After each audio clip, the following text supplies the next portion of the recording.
What's good, Charles? Isaac Paul, and welcome to the script.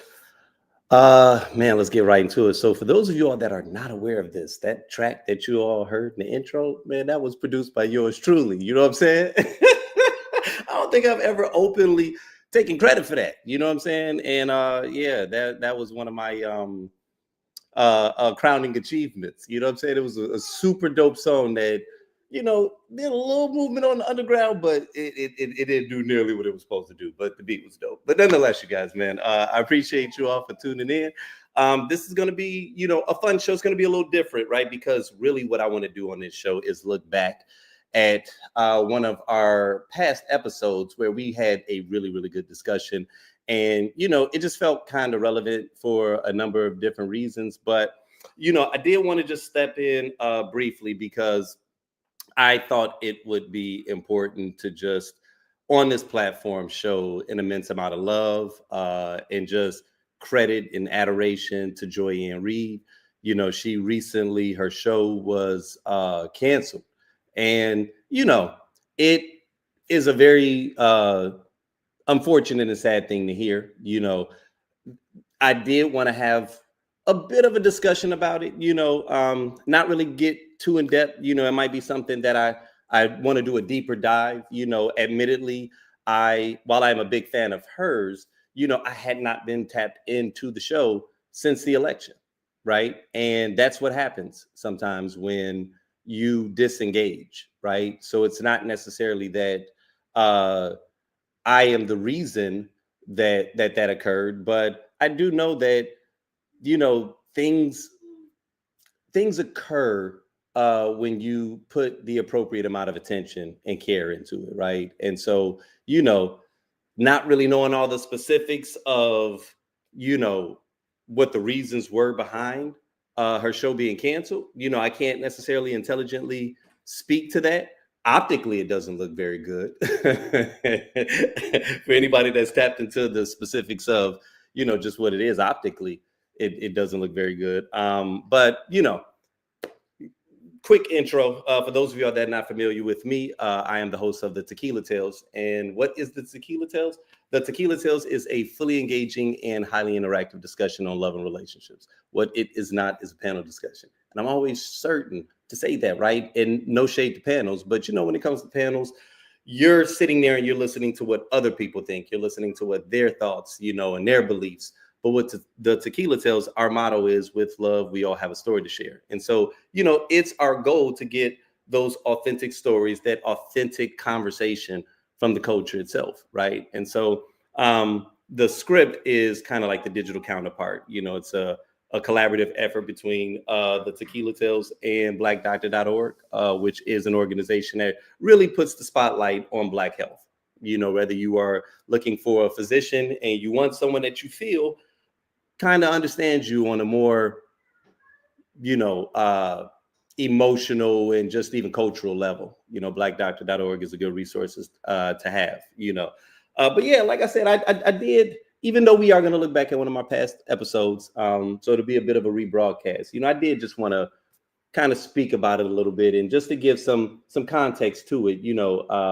Tonight we delve into this topic that is both timely and critical, which is the sudden departure of Joy Reid from MSNBC and what this means for Black voices in media. For those of you all that are unfamiliar with Joy Reid, she is a trailblazing journalist and political commentator who has been a staple in progressive news reporting.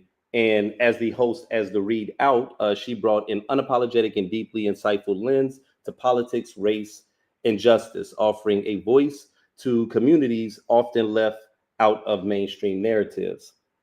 But in a surprising turn of events, MSNBC recently announced the cancellation of the Read Out, and with it, Joy Reid's departure from the network. This decision has sparked a wave of reactions, from concerns about media diversity to questions about the future of Black political discourse in mainstream journalism. So for tonight, I did want to unpack what I believe this means and what does Joy Reid's exit signify about the state of media today. How does this impact Black journalists, media representation, and even activism? And most importantly, how do we sustain and support Black voices in journalism moving forward? So for those of you all that are not familiar with how this works, right, we're streaming across multiple platforms right now. So even if you are the only one that's sitting inside of that particular room, if you comment, I can actually read the comment and I can share it, right? So we can interact with it. So whether it is during this portion right here or even the part that I rebroadcast, we will have an opportunity to be able to interact with one another, via the chat. So if you all have any, thoughts, questions, concerns, don't hesitate to jump in, right? Like I said, it's being streamed across multiple platforms. But yeah, man, like I was saying a moment ago, man, when we all got the news, I think it did surprise many of us. It surprised us, but we weren't shocked, right? We weren't shocked because this is kind of like a trend. I don't know if it's something in the ethos, if the planets are aligned a certain way that just kind of has a heavy weight being placed on our shoulders, right? Regardless of whether it's directly or indirectly, it just feels heavy. It feels heavy. And it feels like sometimes when you speak about it, unless you are directly engaged in the culture, there's a lot of gaslighting that's also going on, right? Where people will make it seem like, you're just complaining or, you're race baiting or, they use all of these different things as if what we are witnessing right now isn't absolutely freaking absurd. You know what I'm saying? And so it gets to the point where, a lot of the celebrities, they haven't really said anything about it yet. And I don't expect them to, right? But just the fact that collectively it feels like everybody's just marching along, it causes us to almost want to pretend as if it's not happening, right? Like as if we don't talk about it, it just goes away. If we pretend like what we can sense, if you're tapped into just like the energy, like forget just what it looks like at face value. If you can tap into the energy, that right now to be brown in America feels a little different, right? The other side is cheering extra hard. You know what I mean? And they're cheering as if they've won also, which is the most hilarious ruse about it all, is that we actually all lose, but that's another topic for another night. Being Black in America specifically, man, it makes it feel like it's a little bit more of a target on our backs, whether it be, let me try to, from a media perspective, like put this weight on you, DEI, and we're doing all these, and I like the fact that as a community, we are pushing back against that narrative because we know that we really weren't the ones that benefited from it the most, right?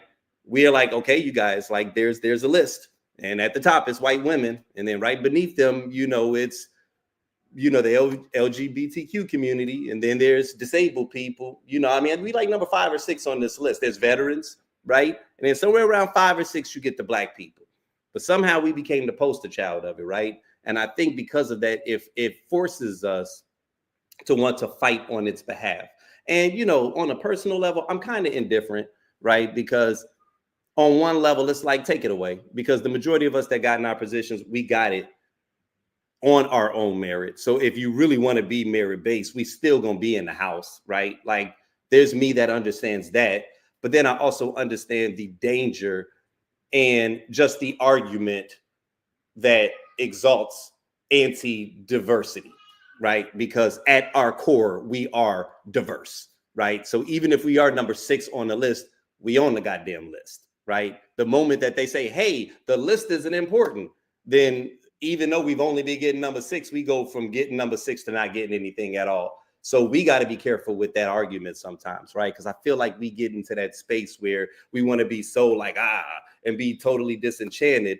And it's like, man, the rights that they are trying to roll back is going to set us back decades, right? Like, because the reason that they haven't been able to do it as openly as they want to now is because of the protections that the system accounted for, right? So when you had civil rights laws that were in place, if they did do these things, you could at least take them to court and win, right? So you could hit their pockets. They're trying to remove that. So it's like on one level, while I do understand that this shit does need to burn because a lot of people need to feel pain, they need to feel pain so that they can sober the hell up. I do understand that. On another level, I understand that with us being at the foundation, at the base, it is going to hit us the hardest, right? And so, you don't want to just be completely cavalier as it relates to how we view this space. And so I think that's the tone, that's the tenor that we find ourselves in, and many of us are coping with it different ways, right? Whether you are just, hey, I'm total hands off right now. It is what it is, like kind of like the prevailing narrative about the 92%. Like, nah, just black women are resting. You know what I mean? And I rock with it. I rock with it because black women need to rest, right? You guys have been doing so much. And even in your rest, you're still doing little things. But I appreciate the pullback, and even though you pull back just because of who you are, you can't completely detach, right? But I do believe that it is important that we continue to be in a space where we kind of let them figure it out a little bit, right? Because I don't think that we're in a space where we really can fight just yet. I don't think we can fight. We can, but I don't think that we are as organized as we need to be. Just this ain't a move where just protesting is going to be enough, right? Like, we actually need some strategy this go round. And one of the things that I think is going to continue to be important is going to be how we connect and what resources do we tap into where we feel like we can get authentic, legitimate communication. And that was one of the things that I think kind of concerns me about this Joy Ann Reid stuff, right? Is I'm seeing it from a space of what happens when we no longer have spaces and voices in mainstream media. Does it even matter anymore, right? Because I mean, the majority of us are consuming our information via online, right? I mean, Joe Rogan is more popular than any of these platforms are. So I mean, on one level, you say to yourself, does it matter? Right? I mean, it matters because she was getting a check. I like to see a black woman getting a check, right? I like to see any black person getting a check, right? So I mean, I don't want to see them let her go, but it's like, man, did you really just unshackle her, right? Where now really she can really tell you what the hell is on her mind. You know what I mean? Like maybe that is the shift that's also occurring, right? Is that more of us are stepping into this media space, but media just looks different now than it did traditional media. Nobody's really even consuming traditional media, period. So I don't know, man. I'm still weighing that because I do think that there are times where having centralized places where you can get trusted information becomes important, because that's also how we collaborate, right? So that we're not just all on our own thing. There is some sense of uniformity. And, it becomes difficult, man, to really assess what community is going to look like in the future. Like, what is community going to look like? Like, I don't know if you all even thought about that. Like, back in the day, it was so important to know even just who your neighbors were, because that was who you spent the most time with. We weren't all plugged into our devices. Even getting phone calls, like, you weren't just sitting on the phone all day. You was out living life. So you knew your neighbors. That was the sense of community, and then maybe work and things of that nature, when you would have a job for 10, 15, 20 years. But now most people are at jobs for what? Months, years? The longest is like 2.5 years. I think that might be max about what average is right now. It might be damn near almost at about a year and a half. I haven't checked industry in a while. But what does community look like? And what does community specifically look like for our people, right? What does community look like for our people? That's something that is it important to you? Is it important to you? What does it mean to have a community? Do you even care about having a community? What does it mean to be in solidarity? I mean, I know that continues to grow. I mean, I don't have the answers, but I do believe that with many of us at our core, we do still desire it. I think we do still desire it. I just think that community is going to take on a lot of different shapes as we move forward. And it's probably going to be different depending upon how you, I guess, what power you give to it. But, you know, like I said, nonetheless, oh, I got some comments. It matters from her producers and staff. Okay, yeah. Nah, I do agree with that. And that's what I was saying. When it comes to the money, like it's going to affect a lot of people. Yeah. He said, I totally agree with you. Thank you, naturally healthy. But yeah, no, you know, like I said, it was unfortunate. It was unfortunate. I follow her on social media, so I do appreciate her voice. So I don't feel like she's gonna go away in terms of the benefit that I get from her. Uh, but yeah, when it comes to, like I said, her show, you know, I had a conversation with my wife earlier, and I was like, as unfortunate as it is, and as bad as it looked optically, it is one of those things I say to myself, like, I wonder what the numbers look like. How many of us have been tapped in? And I'm not saying we should force ourselves to tap in, but just that's one of those unfortunate realities of what it means to be Black in America. Because she's doing very similar content to what Rachel Maddow is doing. And I'm pretty certain that Rachel Maddow's numbers are much bigger than hers. And no shade to Rachel, because she's been doing her thing for many years, and I'm a fan of hers as well. But Joy brings the heat, but I guarantee you that her viewing is not what Rachel's is.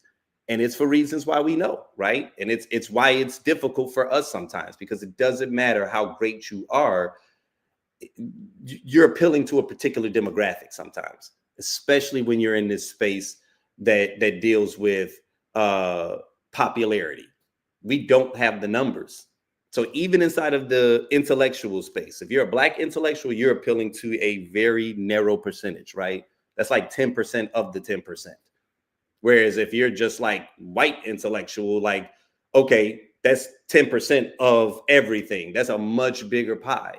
You know, it's in similar spaces, it's going to always be more difficult sometimes for us to have the same kind of impact in that regard, right? And so that's just something that we have to understand. And I think because of that, it also should incline us to be that much more engaged with those things that does add value to us. Like we have to be super intentional. And that I think that's the big word moving forward. That's a big portion of activism moving forward, is going to be, how intentional are you? How are you spending your dollars? Because we are spending dollars, but are you willing to do the research to find out who are the Black people that are producing particular products so that you can support those things that you want to see more of? That is something that our community is going to have to get better with, you know, and I can see us figuring it out. I think we're going to have to, right, over these next couple of years, man, depending upon how it goes. That's going to be our way out. And we are going to need to find ways to not only remain connected, but to ensure that we are getting one another's messaging. And when I say being intentional, I mean, because you can't even just rely on your news feed, because that algorithm can dictate what it wants to show you. You can follow all Black creatives. It's going to put something else, you know, in front of you, right? And yeah, so this is going to be an ongoing conversation, you know. But those are just some thoughts that I had on my mind. You know, like I said, I did want to tap into you know, some segments to an earlier discussion that I had, man, with some really, really good friends of mine. These brothers are four of my best friends, or three. Well, no, actually it was four of my best friends, you know, that I've known throughout the years. And we really just had like a good conversation about men and our ability to be able to express affection and emotions, right? And it was just, you know, I felt like it was just a really good, very vulnerable conversation where there was quite a bit that got exchanged. So I was like, you know what, on this particular day, it would be dope to just kind of have a look back, you know. So hopefully you all enjoyed it as much as we enjoyed it then. And so that's what this is going to be. So this particular show for me is incredibly special. And I'm going to tell you guys why. And forgive me, because I'm a monologue for a moment. I actually had to write some things down so I can make certain that I paid the appropriate homage to the individuals that are going to be joining me on this. I don't even want to call it a panel, right? Because I just said all that stuff about panels. We'll call this a men's roundtable. This is kind of like an Avengers style roundtable of men who I honor to the utmost degree, right? Everyone that's going to be that's going to be engaging in this discussion, I've known for a minimum of 15 years. A few individuals from high school. I have some individuals on this particular live that I've known since high school. And so that in and of itself just says a lot, because, you know, to have the capacity and the ability to be able to have these relationships that continue to grow and that continue to add value for over 20 something odd years just means a lot. But seriously, you guys, like, I really want to say this, and I mean this from the bottom of my heart. It is an absolute honor to have you all engaging in this discussion with me for just a myriad of reasons. You know, you gentlemen, and I mean this, and I don't say this lightly, you all are some of my favorite people on this planet. I have 4 of my absolute best friends. I think that you all are intelligent. I think that you all are ambitious. I think that you all are good-spirited, and honestly, just a lot of fun to be around. You know, when I see things online, you know, there's a lot of terminologies that get thrown around, you know, alpha this, alpha that, you know. And if we're being honest, a lot of people that subscribe to that ideology, to that doctrine, they're missing something to me in some very foundational elements. It's some very, very foundational areas. But the gentlemen that are going to be on this particular discussion, to me, in my estimation, are leaders amongst men. And I do not say that lightly. I think that everyone that is here on this live stream with me, they have shown themselves to me time and time again to be an individual, like I said, to be compassionate, to be intelligent. But if we being honest, man, y'all also, man, y'all kind of some players. You know what I'm saying? And I don't mean players in the sense of, you know, the typical sense, but you know, that term high value man gets thrown around a lot, right? But I think sometimes when they say high value man, they just talking about people that's earning some money, right? And to me, that is not the only element that becomes important when we're talking about judging someone's value and judging someone's character, right? And so the individuals that I have here, man, like, y'all are legit, right? And so with that being said, like, I really just, I wanted to really pay homage to what this discussion is, because you guys, the gentlemen that are about to join me on this discussion, these ain't the internet dudes. These ain't the podcast bros. These cats, they may have a social media handle, but good luck trying to get them to post something, right? They don't even comment in the comment section. So that's what's going to be exciting about this discussion, is I've gathered a group of guys that I think are the type of men that a lot of women are looking for when they are going out and looking for their significant others. But these ain't the type of dudes that y'all see in the comment section. These ain't the dudes that's arguing with women all day long, trying to ask you what you bring into the table. So that's what's going to be exciting about this conversation. And many of them don't even know what we're going to be talking about, right? Which I did not tell them prior to them hopping on this live, because I didn't want them to run away. But with that being said, I'm going to go ahead and add these gentlemen to the stage. I'm going to add Omar. I'm going to add my buddy Jesse. I'm going to add my buddy Charles and my buddy Raynell.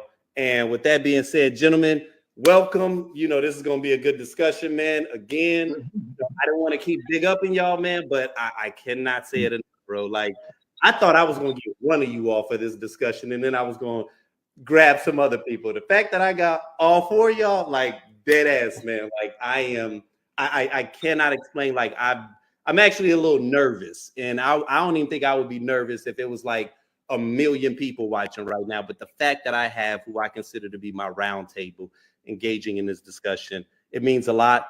And so with that being said, gentlemen, welcome.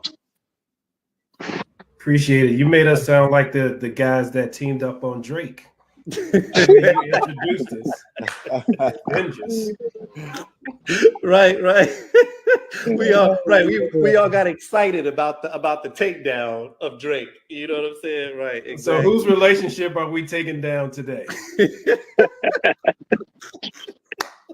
Oh, Lord. Right, exactly. So listen, man. So look, we gonna jump right in because my goal was not to obviously keep you guys for an exorbitant amount of time, but we're gonna be talking about something that I feel we're all comfortable with, but that we, if we're being honest, don't even talk a lot about with one another, right? And the overall conversation that we're having is about emotions, right? Men and their emotions. And this conversation got triggered off of we had an event a couple of months ago, and it was called A Fish Out of Water. And so essentially what we were talking about was all the different areas that can lead an individual to feeling a bit out of place, whether it be technology, whether it be gender roles, or just whatever. And so the conversation came up about people's comfort with expressing their emotions, and specifically men. And the conversation really yielded a lot of, I thought, very profound topics. Some people made some really good points, but there was a woman in particular that made a point that in recent weeks I've been seeing. It's been getting a lot of tick online. It crossed 500,000 views last week. It's already at about 650 views. It may cross 1 million by next week. I can always tell when something is really picking up, but what's catching me off guard is who is engaging in this particular comment. And it's primarily men. And some of the things that they said, you get one off comment, you're like, all right, that's just a hater. Or you get another comment, it's like, all right, he just a lame. But then you start to see like this groundswell of the commentary, and I realized like, oh snap, like what this woman said really struck a nerve. And she wasn't getting at men. I think she was actually talking to other women, and she was talking about weaponizing men's vulnerabilities. So we'll go into that, because that's really going to be the center part or the centerpiece of this particular discussion. But where I kind of wanted to start us off at is just in a broad sense, talking about like our general expression of our emotions. And so what I wanted to ask you all to kind of start off with is, on a scale from 1 to 10, how comfortable would you say you are expressing your emotions?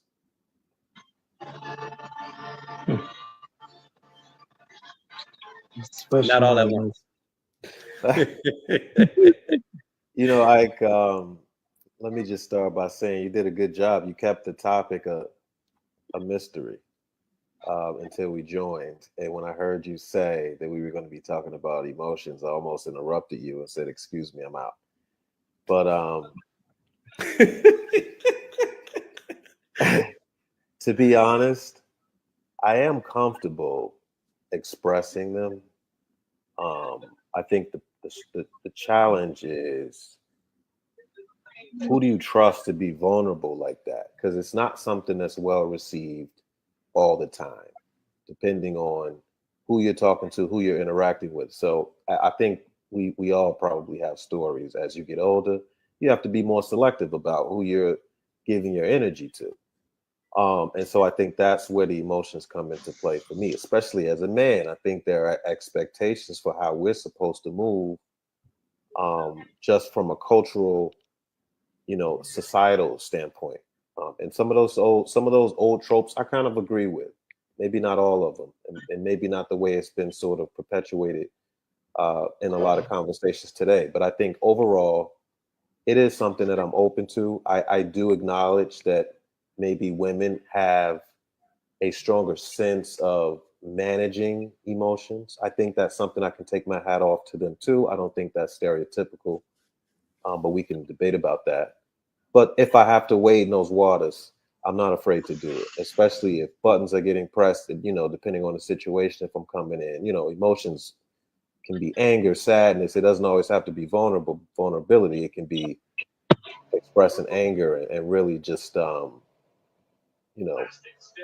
jealousy, a lot of things that sometimes we try and sidestep. So not to be long-winded, I definitely don't have a problem diving into that. Okay. Anyone else? I want to know, like, what would you consider to be your level of comfort in expressing your emotions? And we're talking about just in general, right? because I just got into a conversation. Me and Ray was building a little bit the other day, and we were talking about how like sometimes it feels like as a Black man, anger is the only emotion that we're given the liberty to express sometimes comfortably, right? Like anytime it's any other type of emotion, there's always some type of indictment that's following that. And so I'm curious to know, like, how comfortable do you feel expressing your emotion? We're not even just talking about necessarily inside of a relationship space. It could be even inside of a workspace, right? You're dealing with microaggressions all day long, and you know if you say something, it's going to be received differently than if your counterpart says something, right? Depending upon the kind of office environment that you operate in.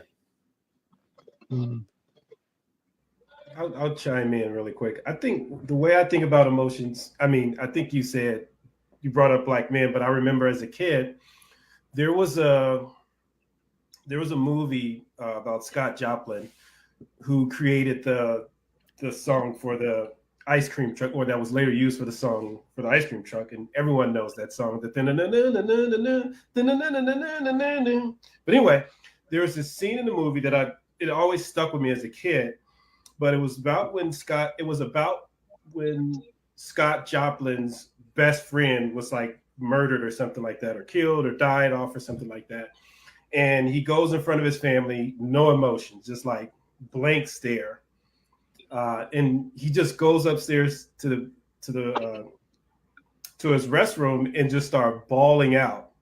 And he stayed up there for a little bit, and then he collected himself, came back down, and that was it. It was never talked about his emotions. And I felt like that was a representation of just like how men in general are supposed to act, right? We're supposed to always show strength, even when we are feeling weak. And that's the way I always kind of viewed it in general. Is like, you got to stay as strong as you can, whatever it is. And you should never feel vulnerable, I guess. You should always feel like you're in control of the situation, because again, like at the end of the day, you are the man. If we're looking at it from a traditional sense, that you are always in control, not only of the situation, but also of your emotions. And it's like, it's almost like if you're in the room and something crazy happened and someone's breaking in and you start screaming, and then the kids are screaming, the wife is screaming. They're like, all right, so we're just a family about to die all of a sudden because dad is losing it right now, right? Yeah.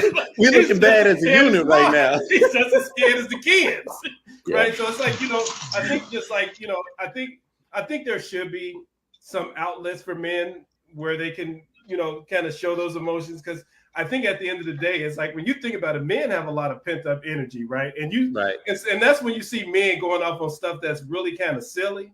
Right. Like, did you really need to take it there for that situation? Because you're in the Walgreens right now, sir. I'm gonna need you to chill out.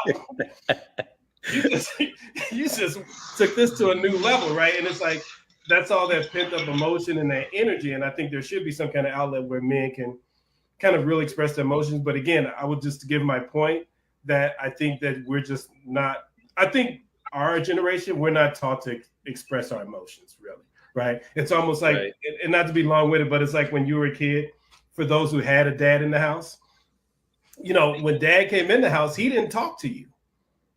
Right. He's like, the lights are on, there's food on the table. You don't need to talk to me. I really don't care. And that's just how it was in from the 50s and the 60s and even into the 70s. So I think our generation kind of adopted that a little bit. But I think the newer generation, like the Gen Zs, they're a little bit more, probably too much in touch with their emotions. But they're definitely in touch with them, right? So I'll step back from there.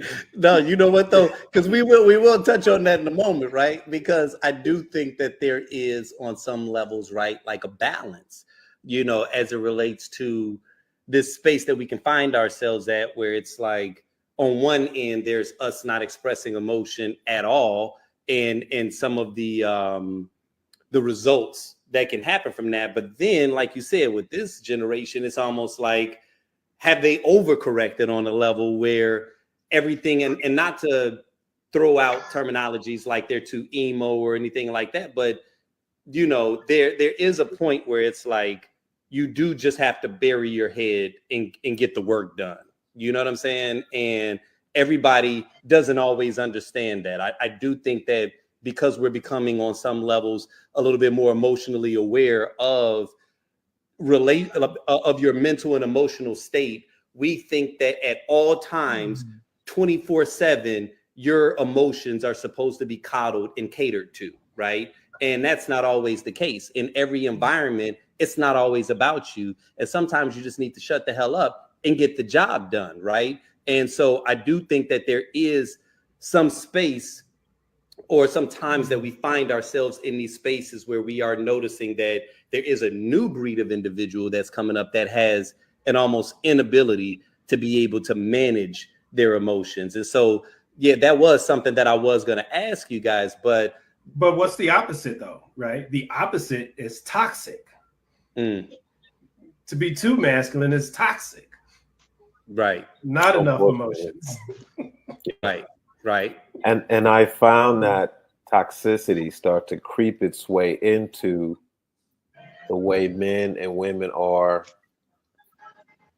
perceiving each other in the dating realm, like in a very unfortunate way. And it sort of subscribes to the whole idea that good guys finish last.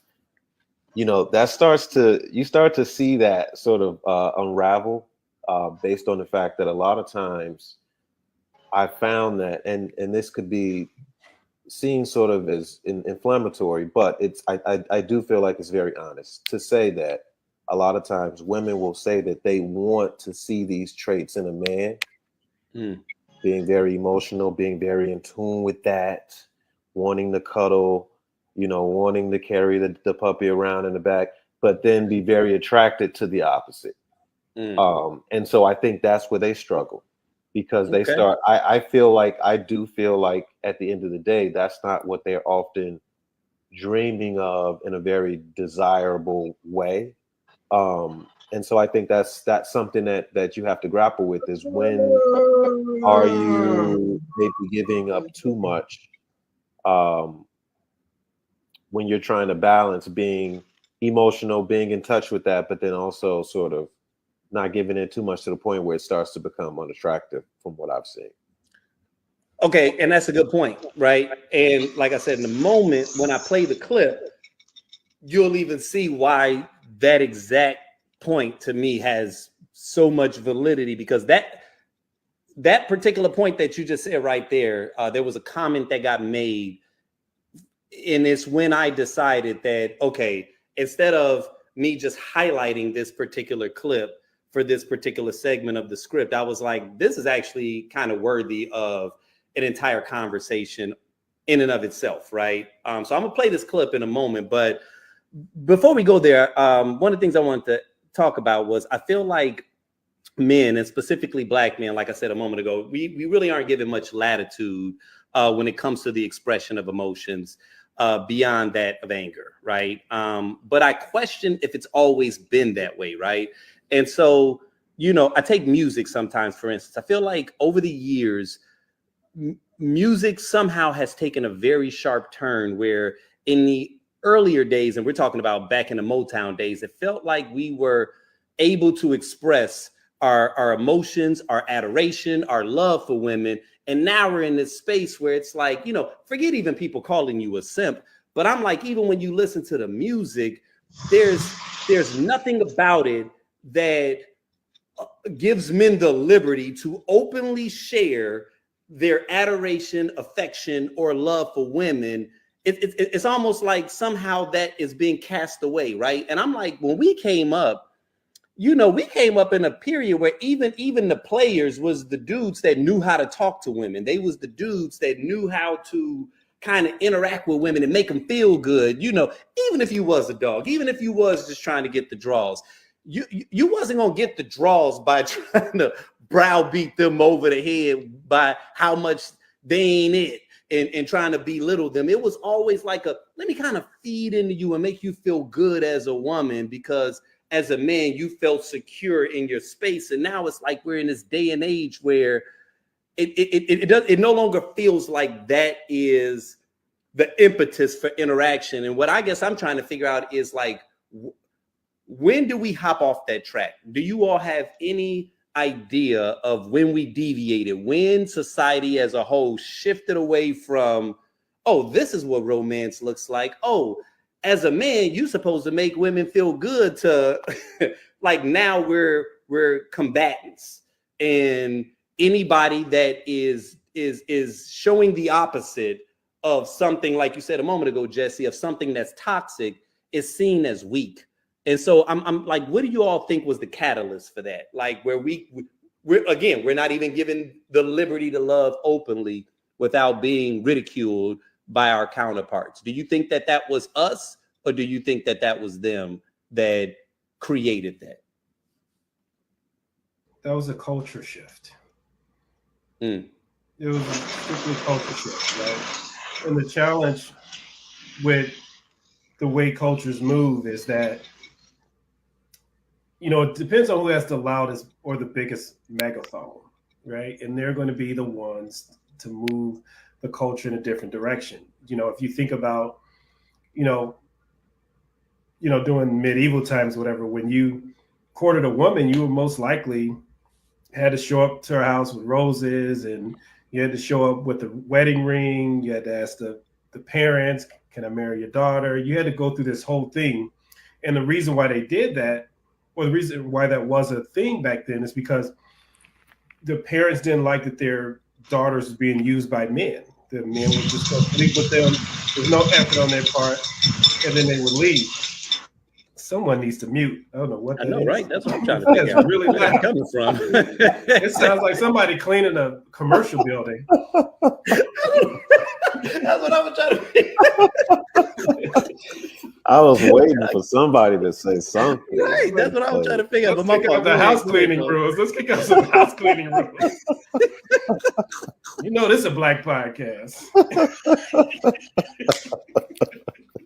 The engineer in the bathroom, all type of stuff happening. But no, what I was saying is just it's just like, you know, it's just it was a reason why that culture shift happened then. Where it's like, wait a minute, men just come. Okay, I have to just step in for a quick second, because that moment was absolutely hilarious to me. So essentially what ended up occurring was I had a gentleman on that, you know, and that was one of my guys, man, but let's just say that wasn't one of his finer moments, right? And so it's just all kind of chaos that's happening in the background. And it got to a point where it was disrupting all of us. And I think once we finally realized what it was that was happening, you know, that's what happens when you have a live show. You know what I'm saying? But anywho, let's coming over just to smash my daughter.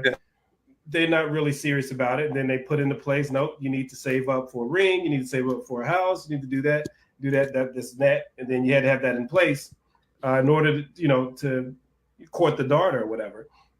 And so that was a culture shift. And then to your question earlier around like, where did this new shift come from? It's basically a new culture shift, right? We talked about being toxic. Women were like, wait a minute, this is toxic. Someone called that out, like, oh, you shouldn't be in a traditional type relationship. You're just as valuable as the man. You should demand these things in a relationship, and the man should do this.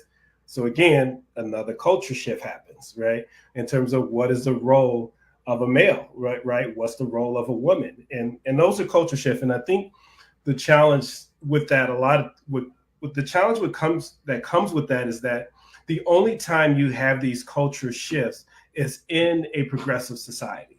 You can only talk about, you only have culture shifts in a society that is able to progress.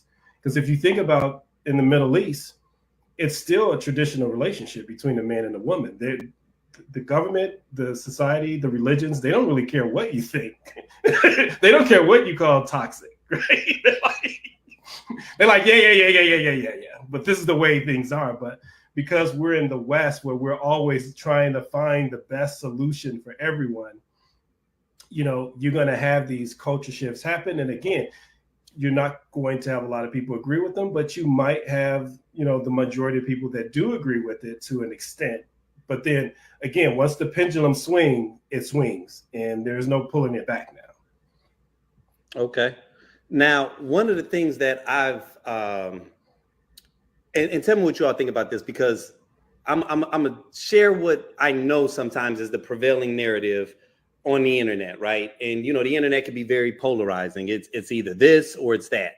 And so the way that they've seen it sometimes is from the male perspective, and I don't know if this is the male perspective, but there are many individuals that will say that they believe that this was a result of like the welfare state, right?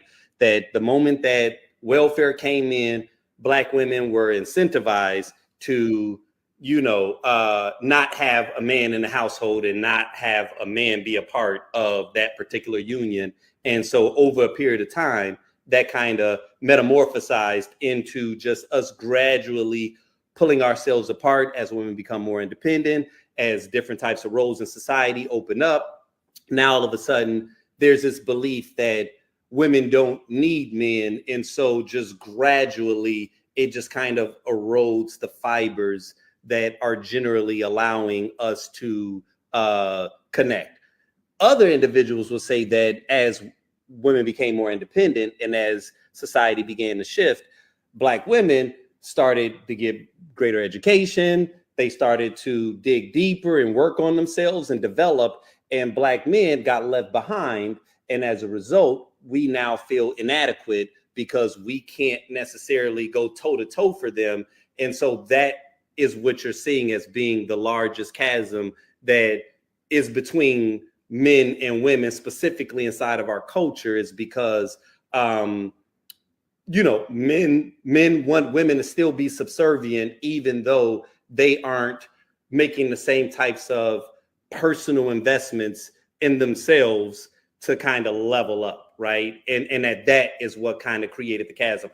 Do you all think that either side has validity? Do you think that one side holds more weight than the next? Or do you think that this is just fodder for the internet and just something for us to kind of argue about?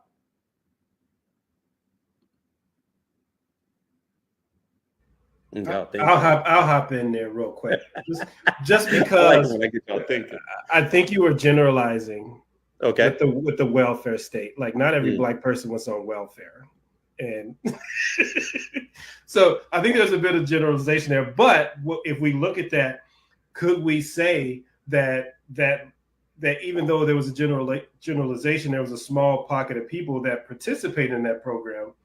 Did that culture cause a shift amongst the larger society of the Black community? I think that's a question that you would also have to address as well, right? Because I think that there were either, during that period, the 60s and 70s, during like the introduction of welfare, there were plenty of Black people that were doing pretty well, that were in stable relationships, that, were raising families, right? Not everyone, or everyone that's of darker complexion came from a broken household, right? Or their dad was, quote unquote, not allowed in the house because the mom was on welfare. I think there was definitely a percentage of people that participated in that program, but I think the Black society at large during that period, I don't think that was a thing that I could point to and say, yes, that's the reason why you had this culture shift. Okay. That's fair. Anyone else? Does anyone else have any thoughts on this particular topic as it relates to, like I said, because I've even inside of our discussions, man, like there was one particular month where, and it didn't, it never turned into an argument, but it did get rather like a rather heated exchange as it relates to one man's staunch feeling that this is kind of what created this rift, and his whole thing was that he kind of felt like he acknowledged that he felt that Black women were the anchor and the pillar of our community, but he felt like today's Black woman no longer wants to bear, that weight, that burden. Why should she? Why should she? Good for her. Good for her. Because they're better off when they don't have to. And that's just the truth. I like them better when they don't have to, and because there's a lot that comes with that, and that's not what this discussion is about.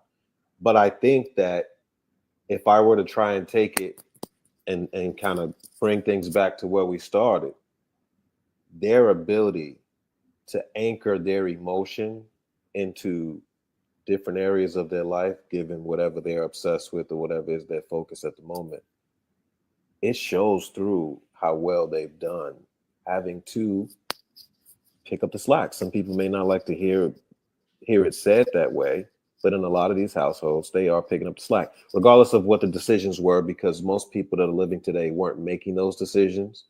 They're the byproduct of it. So they're trying to navigate the outcome. But I think the reality is that they are very emotional creatures, and they are able to channel that into other areas. It's not just about laughing and crying. And I think that's important too. It's sort of how we're channeling our emotion. I think sometimes men can channel that into wanting to be so many different things for other people. And so it may not give them time to cry because you're channeling your emotions in other ways, which will make you work that extra shift, that overnight shift, do the things that are uncomfortable. Sometimes emotion powers you through those things as well. Okay. So now I'm about to play the clip that brought us here today. Some of my guys are having some internet issues. So if you all see a little bit of spotty behavior, then, just kind of bear with us. Everybody doesn't have, the luxury of, the fiber optic, the Cox fiber optic that I have right now. Like my speeds are outrageous. So that's why I look so glorious. But nonetheless, I do want to play this clip because this is actually the impetus that made me want to have this particular discussion, right? And just so you all know, those of you all that are, regardless of what platform you're watching it on, because this is being streamed to about 6 different locations, when you comment, I can see it, right? So if you all want to engage in the discussion, regardless of whether or not that particular platform that you're watching this from is lit, I not only do see the comments, but I have the ability to show the comments, right? That shows what it is that you all are saying, right? So just know that if I see something that I think is engaging or intriguing, I will not only post it, but it will become a part of the discourse. But with that being said, I want you all to watch this particular clip because, again, this is why I brought you all out. And this was the comment that's been getting a lot of traction. And now you'll see why I started where we started, just in this overarching conversation about emotions. But now we'll go ahead and take the pivot. Men ask my husband all the time, how you don't be thinking about other women, bro? Like, is it hard for you not to cheat? I'm like, what do they mean? Is it hard? You have everything you need at home. I come from a household. I come from a mother that will tear her man down with her tongue. I come from a mother that I'm like, Ma, you should not be saying that to a man.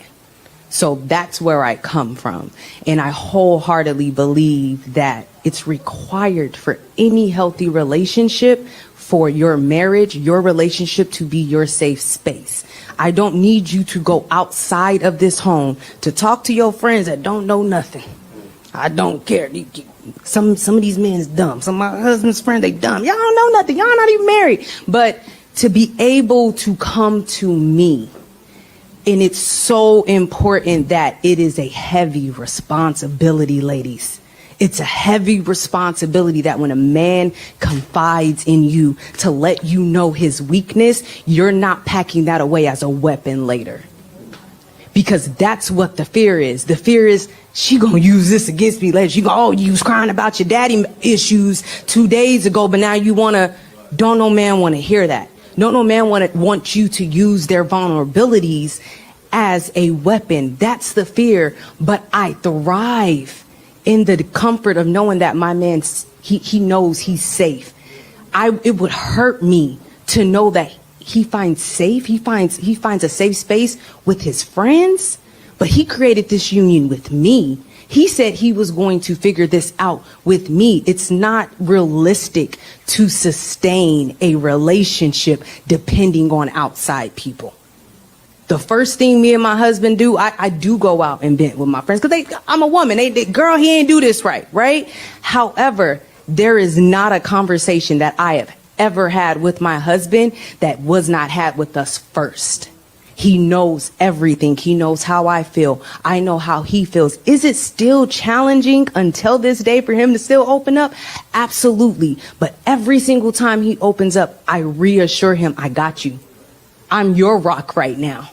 Because it's not realistic for us to want these men to just be strong 24/7. They're human. They have hurt feelings. They've been through trauma. And us as women have to allow that space for them. Otherwise, you're not going to have a long-lasting marriage, a relationship. Because what do men do when they don't feel valued? They don't feel loved. They go outside of their home. Men ask my husband all the time, How you don't be thinking about other women, bro? Like, is it hard for you not to cheat? I'm like, what do they mean? Is it hard? You have everything you need at home, but when you don't, when your wife or when your girlfriend is weaponizing all of your vulnerabilities, you gonna go to somebody else. You're gonna look outside the home, or you're just gonna suffer in silence. So I do believe that it's required for a man and women to open up emotionally to one another in order to thrive in a relationship.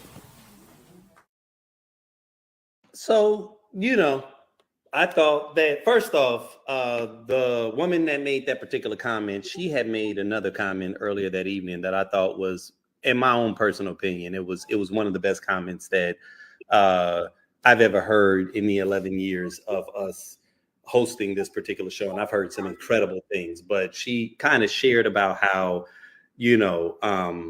her husband has multiple sclerosis. And as a result, he has been limited in his capacity to be able to provide. And so even though she initially had this belief that, she was going to kind of be living the soft life, when life threw them a curveball, they had to adapt, and it wasn't a sad story. It was like an incredible story about just the resilience of love, right? And so I was a big fan of her, period. And so then she goes and makes this comment. I'm like, okay, another solid comment. I posted, and you never really know what's going to catch people's attention, but this particular comment, it did generate a lot of feedback from men, right? And so I'm gonna just show you guys some of the discussion, or some of the things that men were saying as it relates to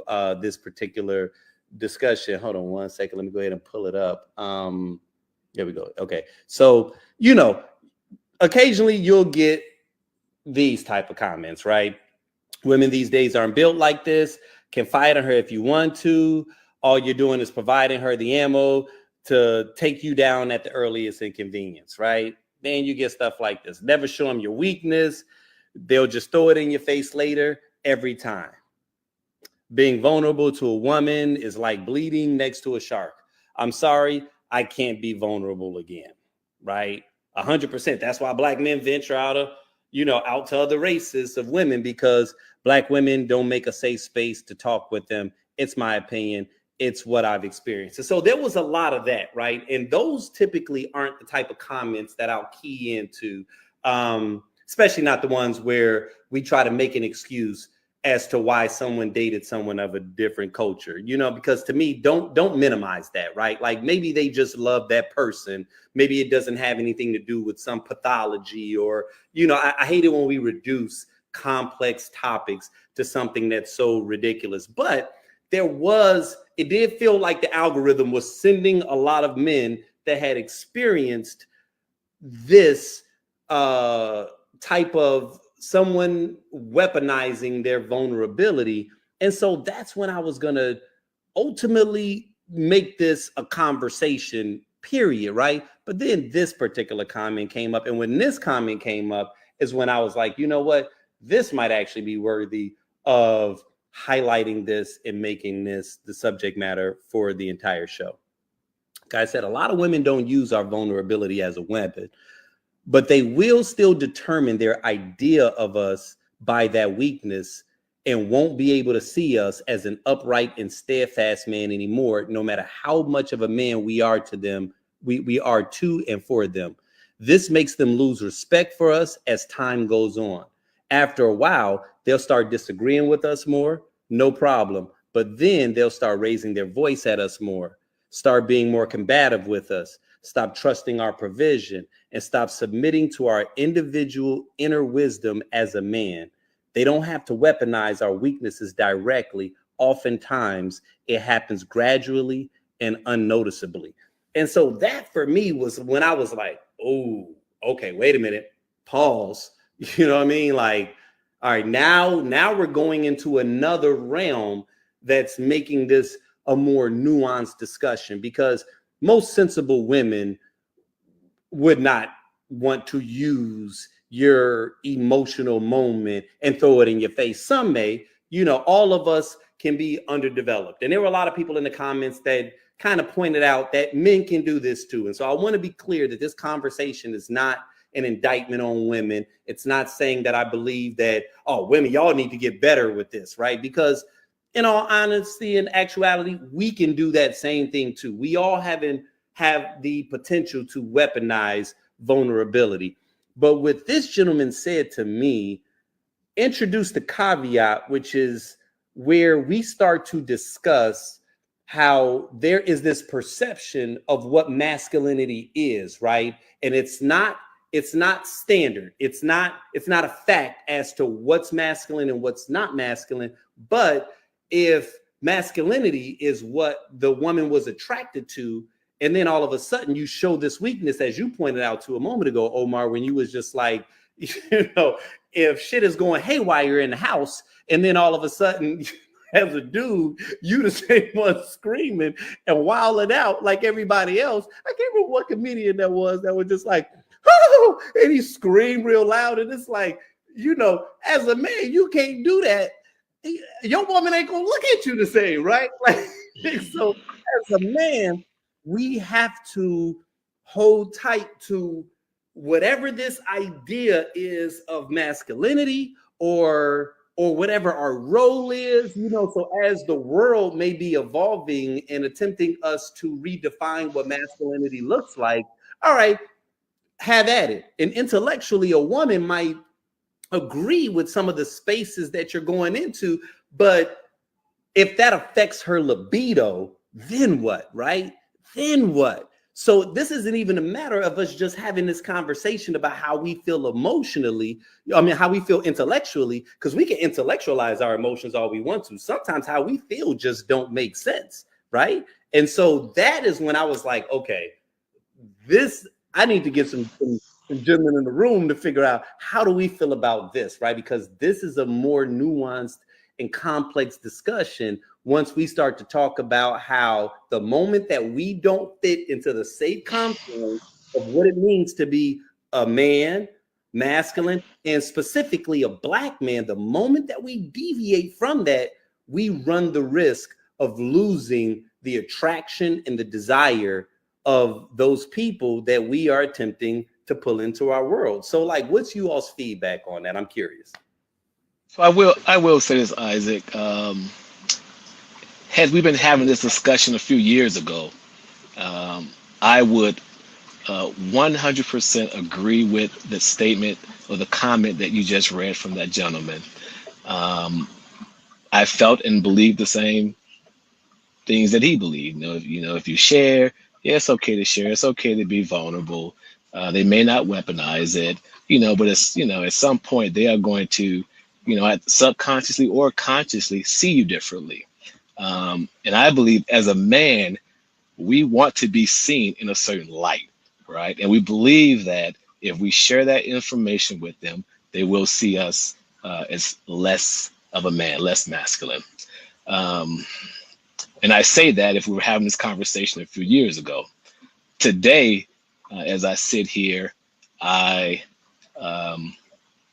think and I feel differently. Life has a way of putting your weaknesses, right in front of you, and the ability to share, the ability or willingness to share my emotions was something that I struggled with. I outright refused to do for most of my life. But when you're forced to, when you get into a situation, when you care enough about someone, and you see the only way through this right here is to open up, you start to, if you truly love that person and care about that person, you're forced to, right? Because that person, that relationship means more to you than that fear of vulnerability that you've been carrying with you forever, right? So you're forced to work on that, right? And I'm working on that right now today, being more vulnerable, more communicative about my feelings and my emotions, all of those things right there. I have to put aside the fear. I have to put aside the fear and trust her enough with my deepest and darkest secrets, my most vulnerable, situations, past traumas, because in order for us to sustain our relationship, she has to understand me and understand who I am and know who I am. And if she doesn't know who I am, it is hard for her to support me and be the woman that I expect her to be for me, because she's only given part of me. She doesn't have access to all of me. So she's not really playing with a full deck, right? It's like we're playing, spades or whatever, and I kind of rigged the deck to where I'm getting all 13 spades. She got none of them, right? So like, how can how am I setting her up to win? So I will say that it's growth, right? It's growth. It is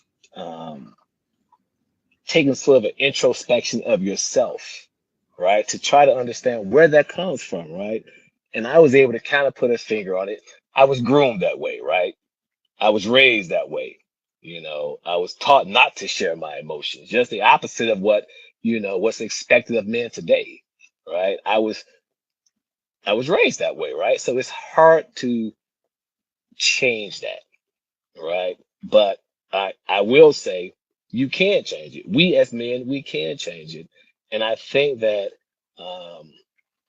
we're going to have to change that, right? In order to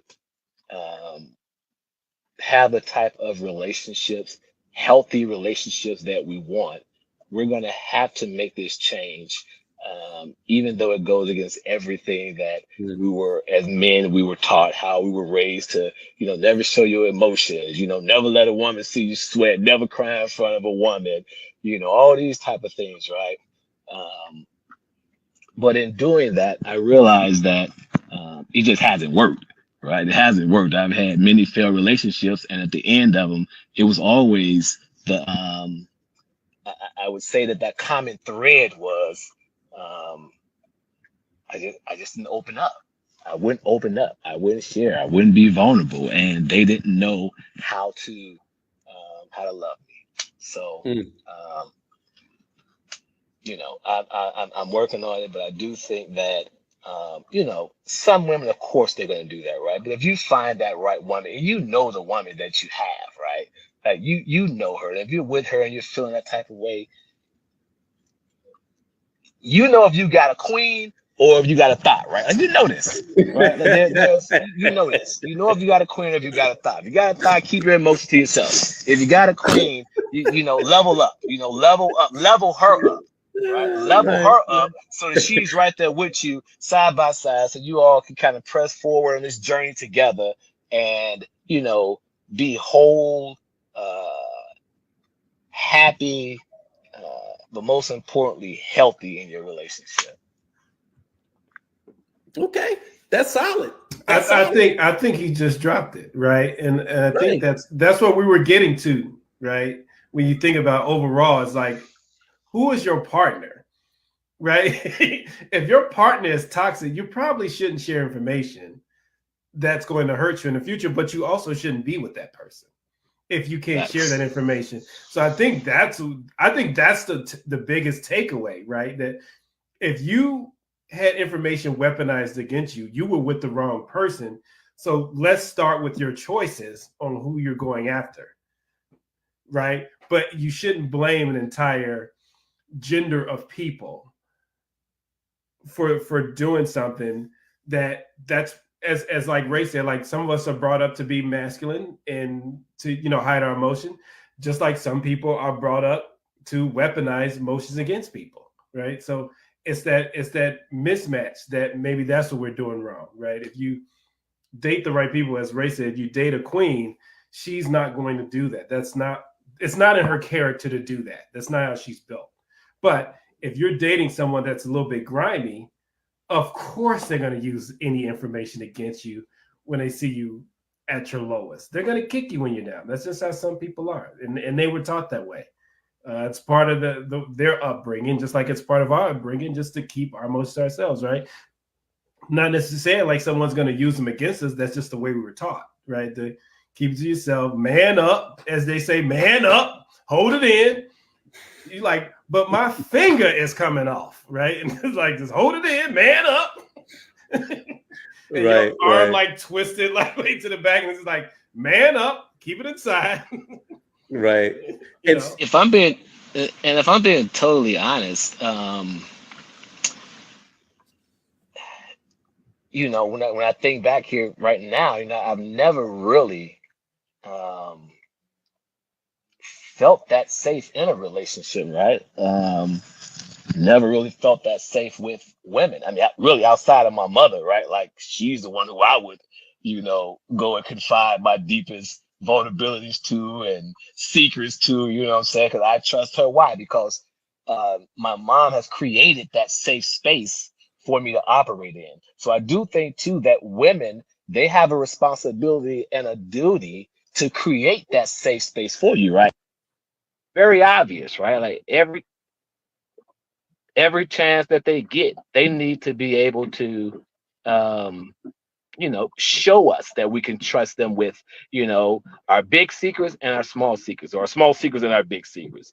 We need to be able to trust them in doing that, just like I trust, you know, my mother. I need to find a woman that I can share that same level of trust with, if that makes any sense. Yeah, I think it makes a lot of sense, man. And it's one of those things where it's like there are times where when you've lucked up and you found someone that you vibe with, where you do feel that level of vulnerability with, and that's why I think that in the onset, when that particular clip first got published, for me it feels like anybody that refutes what she's saying, that's the easiest red flag to spot from a mile away, right? But then there are other times where I think that the gentleman's comment that came literally just a couple of days ago that really caught me off guard was, it's like there are times where you may tell yourself that this is the right thing to do. Even just us as men, there are times where you're like, I should like this girl right here, right? She's a good girl. She'll be good for me. She'll do, but she don't push her buttons the way that this other person does, right? And what that shows is the disparity between what you think versus how you feel, right? Like how big the chasm is between your heart and your head. And essentially what you're trying to do is figure out where can you get them to meet. There are times where a woman, and I know that this may be a slight deviation, and not to get weird on the on the stream with you gentlemen, but I don't know if y'all ever watched Insecure, right? On HBO when it was streaming. But I remember that one of the major themes during this one season was where Issa's good friend was dating this dude, and she later found out that he went through this explorative state where he had a relationship with a guy, right? But I guess he realized, no, that ain't what I want to do. And then all of a sudden he gets in this relationship with her. And when she found it out, Yeah, logically, she knew. Oh, you know what? If I was a woman and I said I had a homosexual relationship, you know, or a bisexual relationship with a woman, shit, us as men, we might be like, man, that's kind of sexy. Like we will be way more forgiving than a woman would. But I'm saying us, we understand that. We understand that. We understand that the moment you found out that he explored and did something different than what was that was considered or deemed appropriate or permissible by woman standards, we don't follow the same rules over here, right? And so her as a woman, she lost interest in him. As attractive as she thought he was, as much as he was pushing all the buttons, the moment she got that piece of information, her mind turned off, right? And so I'm not saying that us sharing our emotions is tantamount to that, but it could have a similar effect, right? Where a woman sees you in this moment, and then all of a sudden it's almost like you're snatching down the veil and you're showing her that who the wizard really was all along, right? That the wizard really wasn't this big, powerful being, which is what she was attracted to, right? She was attracted to you for your strength. She was attracted to you for all of the elements that we consider to be masculinity. You know what I'm saying? That's what she was attracted to. And everybody isn't ready to accept the nuance of the reality that we feel pain too, right? And so, you know, it will be easy for us to just say like, oh, well, then that's an indication that that's not the one for you. And it's like, yeah, but how many times in life do we check all of the boxes that someone is interested in, right? It's like the 80-20 rule. Like all of us are searching for that significant other that meets 80% of what we're looking for, with the acknowledgement that the 20% is the things that maybe we do want, but you know what? This 80% hopefully outweighs the 20%. But what if one of them things over in that 20% is something that shifts her perception of you? And like I said a moment ago, now all of a sudden she's no longer physically desiring you or emotionally feeling synced in with you because of her awareness of a perceived weakness that she believed, you know, she didn't know existed, right? And so that is why, to me, I was like, this is an interesting conversation, right? Because real quick, you know, I don't want to just be like, oh, well, she should just find somebody else. Oh, well, then you as a dude, well, maybe that ain't the one for you. It's like, all right, so now I'm gonna go find someone that's comfortable with that. But so here's my thing, because I think we still generalize a little bit, because I want to know, like the nerdy community, right? Like the people who go to like the Comic-Con and stuff like that. Is there masculinity in that group, or toxic masculinity in that group? Do you think? That's just a question, right? Like, do you think that group of people deal with these same things? Is it like, oh, I know your bitch ass ain't talking. You were crying when so-and-so scooped up the last Pokemon in the neighborhood, right? You know what I mean? Like, do you think they deal with those sort of issues, or is that just a sub part of the community that deal with this sort of toxicity? Mm-hmm. Right? Or do you think the nerdy crowd, do you think they deal with these same issues? Because I don't think so. I think it's a whole different community.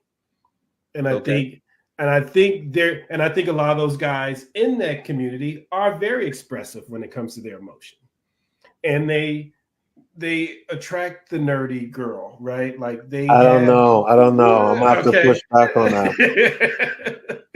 I've had conversations with some, and here's some of the feedback that I've gotten from the marketplace within that age group, specifically that characteristic that you described, right? That they've never approached a woman in person. If they've dated, it's always been with an app. And this is the younger crowd.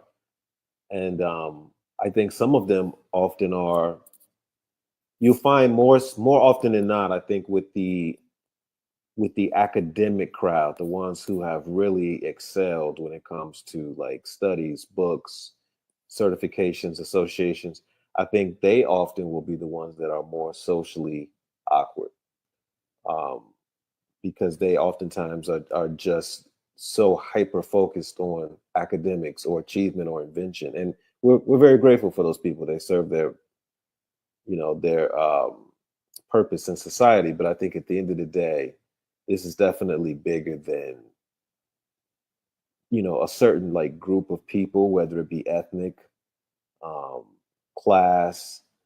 I think it transcends all those things. And I truly, and I think it gets, to your point, I think it is probably heightened as you start to go into areas where there is like extreme poverty and crime. To your point, Omar, I think that's when you can start to see some disparity between what the expectations are for masculinity versus those who are in a country club environment. I think that's when the expectation starts to really change quite a bit. So not to even like make fun of what like the point you were making, I think it definitely it exists. And depending on where you are found, you can have a woman that thinks so highly of you in one of those areas, and you go to another one, and you are the same person, and you're looked at completely different in terms of what's appreciated when it comes to masculinity, what's valued. I think a lot of those things will change depending on who you're talking to, which makes it gets a little tricky. It's really not. I'm sorry. Go ahead. No, I was going to ask you. So you don't think the men that run in that, and I'm talking about the Comic-Con crowd, right? Not the Harvards and the Yales of the world. I'm talking about the nerdy kid that watches Japanimation cartoons. I think those kids are a little bit more in touch, or not kids, but those male individuals are probably more in touch with their emotions than other men. Were you excluding them, or were you pointing out that them too? I was arguing that I think it transcends. I was probably arguing that I think if I were to compare myself to someone like that, and I were to say, okay, which of us is more likely to be an emotional person? I don't think that I would gravitate towards someone just because they were like into, I don't know. I feel like the Comic-Con connection makes it a little bit more general than I think we would expect. So let's go with Terrence Howard, that type. You said Terrence Howard. Like super intelligent, kind of nerdy. You think, and you're saying he seems to be a very emotional person. Yeah, he's in touch with his feelings. So that definitely supports your argument. Okay. So because remember, he threw the baby in the trash in Empire. No. That wasn't Terrence Howard. That was Lucius Lyon. That's a difference. You got Terrence Howard, and then you got Lucius Lyon. Okay. So as we round this discussion out, right? Like, because we touched on it earlier, and I am curious to get you all's perspectives, though, because we've all acknowledged that as we continue to grow inside of this space, like the value of us being able to express our emotions, right? Because regardless of whether or not we can express our emotions, we do know that we're all feeling them, and our inability sometimes to express them can lead to very unhealthy ways of how they eventually come out, right? And so, we're all on board with what we see as a push towards mental health, and specifically Black men engaging in this mental health space, and even recognizing that there's nothing wrong with, talking to a professional, right? Like, and you don't have to wait until things are calamitous before you decide to speak to someone. It's like, they know that as you are nearing, inside of your 40s and your 50s, you need to go and get your prostate checked out, right? Like, you should not wait until the walls are falling down or the house is burning before you decide to go and check up. So we all on board with that.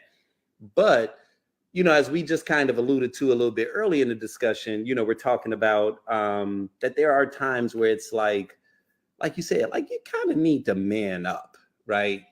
Do you think that we are in a space where the pendulum has swung a little bit too far into that space, and now this new generation is starting to deviate, or they don't have a solid understanding of, what, I don't know if I want to go as far as say what our role is, but just what life looks like, right? That there are times where you do just have to sit in the cut and deal with discomfort, that there was something noble about that period when, I'm not going to say when men used to bottle our emotions up, but when we understood that we had to push through it, right? Like we had to push through it and we had to conquer our fears. We had to face our fears and we had to conquer them. And it wasn't always this expectation that the world around us is going to coddle us.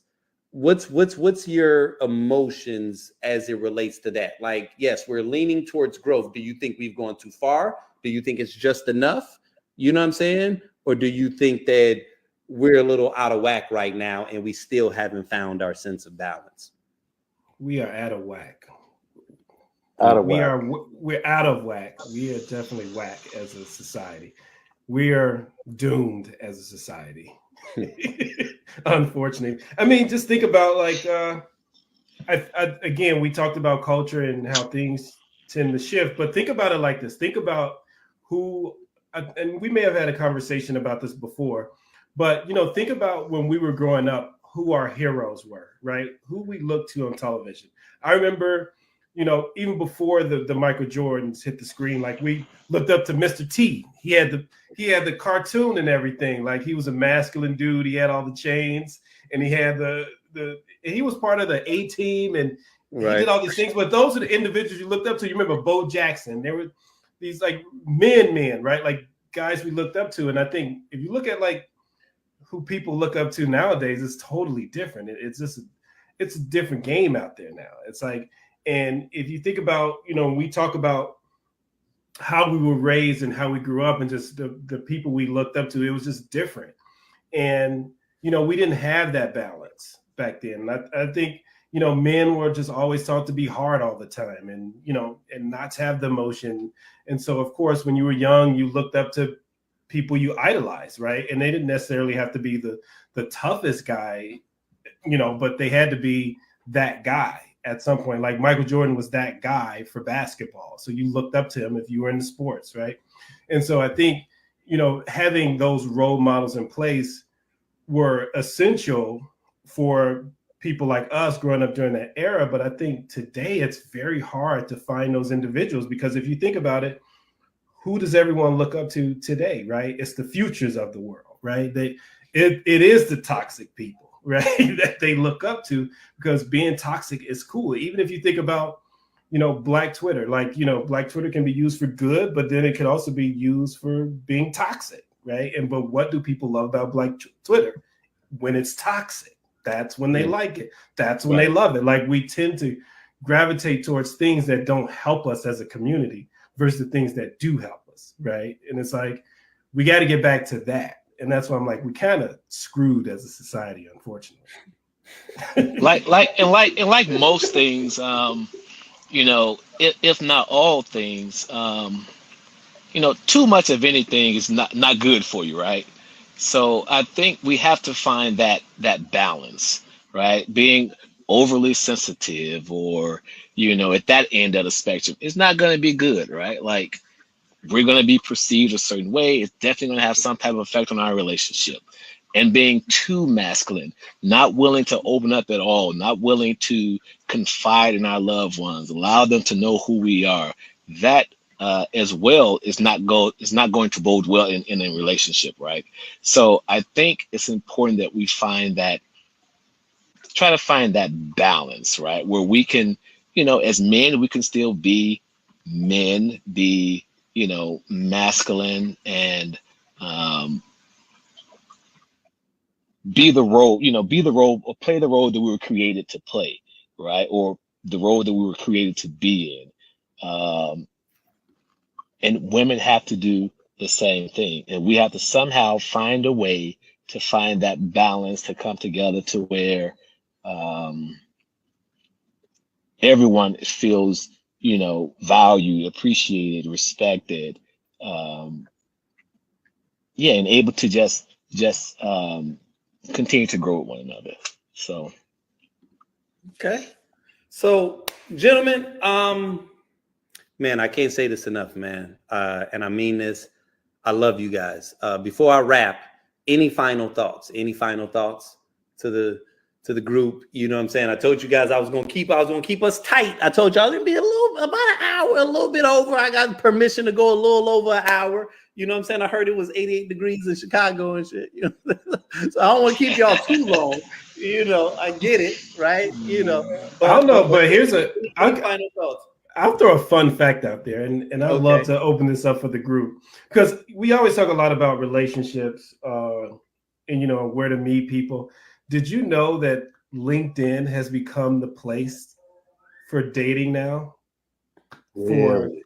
For the age of 35, wow. Between 35 and 40, people are finding love on LinkedIn, right? So are they sliding in DMs on LinkedIn?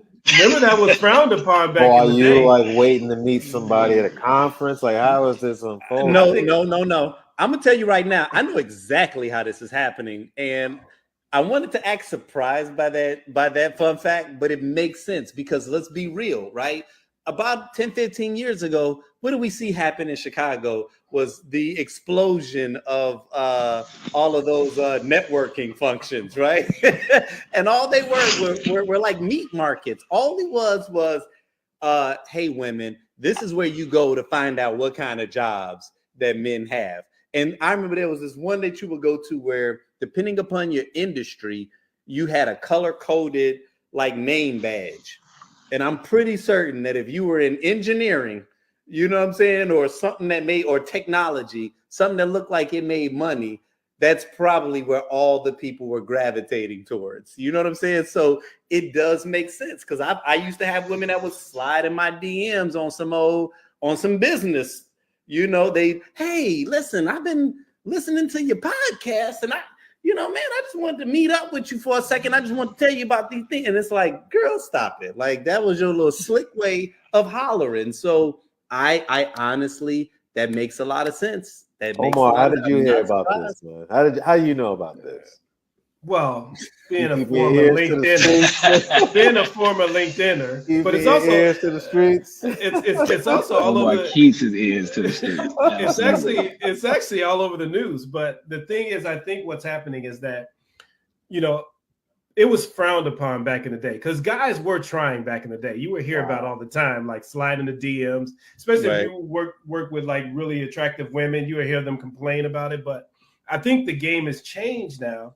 And again, I think dating someone on a professional level, you get to know what type of person that is versus who they are on the dating sites. Because you can be wherever you want to be on the dating apps. But on LinkedIn, I can see you work at Boeing. So I want the Boeing you when you show up. I don't want the party boy. I want to see you in a professional setting. Like, that's what I'm into. Would you say? Oh, I want the you that's aware of consequences and repercussions, right? I want the you that know you might lose your job if you come at me sideways. Exactly. Like, I can call you about to lose your job. That's game. That's game. But I'm gonna tell you what somebody said at one of the shows about a month or two ago. I always open up for the people that like are interested. Because we got people that are in relationships, people that are married, people that are single and looking. And there was this woman that she said this, and I'm gonna just lay this out here because I didn't even think about this. She said, if you are looking for a man, she said the gym, which surprised me because I was like, oh, I thought women didn't want to be hollered at the gym. I thought that was like their sanctuary, their safe space. But she dropped this little gem. She said, oh no, you need to get there between 5 a.m. and 7 a.m. because the men that are the doctors, the lawyers, the engineers that got to get to work, that's when they are at the gym. I said, oh, wow, that is a level of strategy. After that I that didn't is the even know stay-at-home existed. dance. After that is the stay-at-home dance. A bunch of artists and wannabe rappers show up later on in the day. They don't want us. You know what I'm saying? I did hear that the gym is kind of like the new nightclub for meeting people. Right? Interesting. Except with all the drunkenness and the out of shape, you're actually meeting someone that cares about their health, they're in shape, and they're not wasted, right? So it's like you get to meet a different version of them. So I kind of agree with that. Hey, look, I respect it. I respect it. Any final words before I wrap? Any final words, gentlemen? Oh, well, there was a question in the chat if you wanted. Oh, snap! Hold on. I think it's a pretty good one. Oh, it show Liz. Oh, look at that. Yeah, they sure would jump in all of a sudden. So they said, does men date a woman or does he date his ex? Oh, do men date women or do they date their expectations? Okay. So, I'm assuming that was probably autocorrect, but do men date women or do they date their expectations? I'm gonna let somebody else take this one. Right. That's a good question. I think men and women date their expectations until they figure out what you are. How can you even help anyone understand who you are within a few minutes of meeting them? It's impossible. You have to take a chance. You take a look at somebody that maybe a few things you like, and from there you say it's worth exploring. You explore. But if I have some expectations coming in, I mean, I think that's par for the course. It's going to happen. And that's probably the only reason you get the date. It's probably the only reason you're going to get the date. I mean, the woman has already sized you up. I mean, most of them will say they can determine right away whether or not you're someone that they'll sleep with within a few minutes of meeting.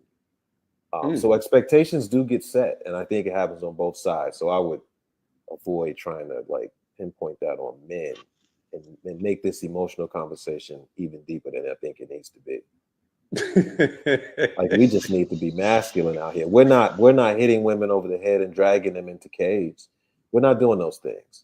I think as a man who has a daughter, I definitely expect certain standards to be met with the way she is treated. But I expect a man to lead because he's established himself as a leader, whether that be, financially, whether that be with the way he treats his friends and his family and the community. There's a number of different ways you can do that, and you have to earn it. And so, I mean, I'm a big fan of that as well. So not to just make it seem so chauvinistic. I do think that's something that needs to be earned, and I think women will agree. They would like to be able to just take a step back sometimes. Who wants to deal with the horrors of the real world? Let the man do it. And if the man is feeling so emotional where he has to cry about it, go ahead. But then you still need to get back out there tomorrow. So, I mean, the emotional thing, I mean, is a conversation about it not being pent up, cool. But it doesn't change what society is asking of us, whether you're emotional about it or not. You still have to go deal with it. Telling a woman how you feel, hopefully she can build you up the way Ray now was talking about. And I think that's important to give you the fuel to deal with the world, but you still got to go deal with it, even after you wipe your tears.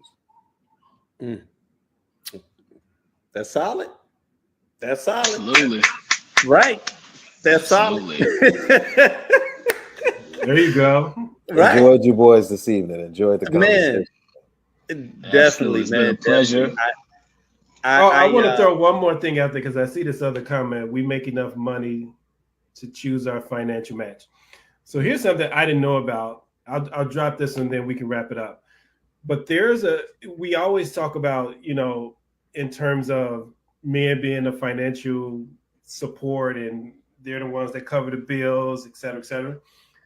Here's a little fun fact. There's it's part of Europe where actually women are the primary breadwinners of the household because there's not enough men to marry the women. So the women take on the role of the financial stability for the household.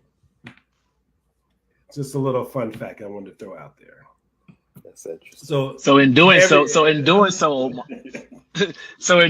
Omar, do the women also take on that masculine role? Because typically, hey, the person who pays the bills makes the rules, right? So how's that working out over there in Europe right now? How's that working out? That I don't know. I just know that the women have to take care of the men because there's not enough, not enough to go around. So they usually, pay for the dinners and they usually pay the bills to cuff a man, right? So, this is yeah, but not to taking out the garbage or anything like that. They didn't go that deep, but more about the household expenses. See. What you gonna say, Ray? What you gonna say? No. I was just laughing at Omar basically. Yeah, because Yeah. like this particular comment about we make enough money to choose our financial match. I disagree with that. I don't think you do. I honestly don't think you do. And I hate to be the guy to turn into, Kevin Samuels, but you don't. You don't. If you're a woman that's making $500,000 a year, you cannot choose whether or not you meet a guy that's making $1 million a year. You can't. You can hope to find that. You can position yourself where hopefully you attract that, but you don't choose that though, right? Because you don't know what they value and what they desire. So while you may desire that, you don't know what it is that they desire. You don't know what it is that they are looking for, what their qualities, what attributes they're looking for, what they value, right? And so, I think that we've gotten to a space where sometimes high earning women, we have a tendency to downplay that. And I actually think that that's something that is incredible. I know one of my good friends back in the day when we used to always talk about men in our general conversation, our little messages or whatever, we always talk about like, hey man, what number would you give her? Right? Like on some old Kevin Samuels type stuff, right? Oh man, so we would go face and we would go body. And a good friend of mine once said, oh no, there's another level, EP. And I was like, what's EP? He said earning potential. Wow. and so he helped me to understand that, oh snap, there is another element that even I wasn't considering. But see, this dude was evolved. He was developed to whereas he understood, yeah, that other stuff is important, but the value that this woman is going to bring to, my world and the world that we can build has value.